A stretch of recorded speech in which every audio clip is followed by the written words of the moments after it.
Poster হাতে নিয়ে আমার নিজের নামই খুঁজে পাচ্ছি না, এত পরিমাণ নেতার নাম, কয়েকশো নেতার নাম। মাহফিল কমিটিকে জিজ্ঞাসা করলাম হোয়াট ইজ দা কজ, কারণটা কি?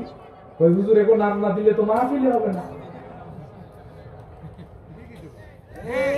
আজকে আলহামদুলিল্লাহ কোরআনের এই মঞ্চটা ইসলামী আন্দোলনের নেতা কর্মীদেরকে দিয়ে ভরপুর, ঠিক কিনা কোন? কিন্তু দীর্ঘ 16 বছরে এই মঞ্চে আমরা কাদেরকে দেখেছি? লাউ চোরা, কদু চোরা, ছাগল চোরা, মুরগি চোরা, ফেন্সিডিলিয়া, সারা রাত মাল খায়া টাল হইয়া গাছের ধাক্কা দিয়ে বলে ভাইজান সাইড দেন, আর কতক্ষণ খাড়ায়া থাকবেন?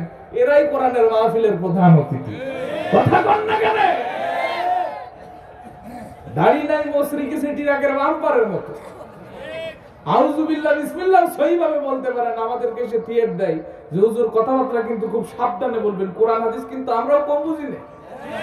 কথা বলেন, এদের যন্ত্রণাই কোরআনের মাহফিল তো অনেক পরের কথা। এদেশের মসজিদের ইমামেরাও মসজিদের মেম্বার থেকে কোরআনের হক কথাগুলি বলতে পারে না, কারণ এরা তো মসজিদের সভাপতি নাকি আপনাদের এলাকায় ছিল না? সারা মাস খোঁজ নেই ইমাম সাহেবের যেদিন বেতন দেওয়ার সময় হয় 180 টাকা গজের পাঞ্জাবি গায়ে দিয়ে মসজিদে যায়, দেখলে মনে হয় জান্নাত থেকে পারলে। সেই রকম ডাটা যে ইমাম সাহেব ঠিক মতো আজানও দেন না, নামাজও পড়ান না, বেতনও তো কম দেন না। ইমাম সাহেব মনে মনে কয় খাটাস কোত্থেকে এলো, মরে না কেন? ইমামের বেতন 3000 টাকা, বেচারা করবে কি? বাগুন খায় আর চুল খায়, বাগুন খায় আর চুল খায়। এখন তো বাগুন খাওয়া জোর নাই। কয় টাকা কেজি? চুলকাইতে চুলকাইতে পিছনে লুঙ্গি গেছে সিঁড়ি, সেজদায় যখন যাই বড় ভয়ানক অবস্থা তৈরি হয়।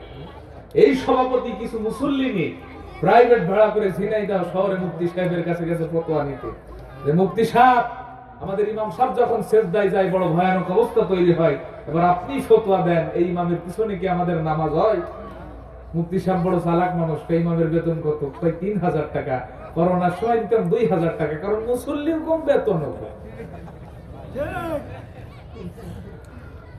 মুফতি সাহেব কয় তোমাদের মতো মুসল্লির নামাজ পড়তে লুঙ্গি লাগবে, এটা কোন কিতাবে আছে? কথা কন না কেন?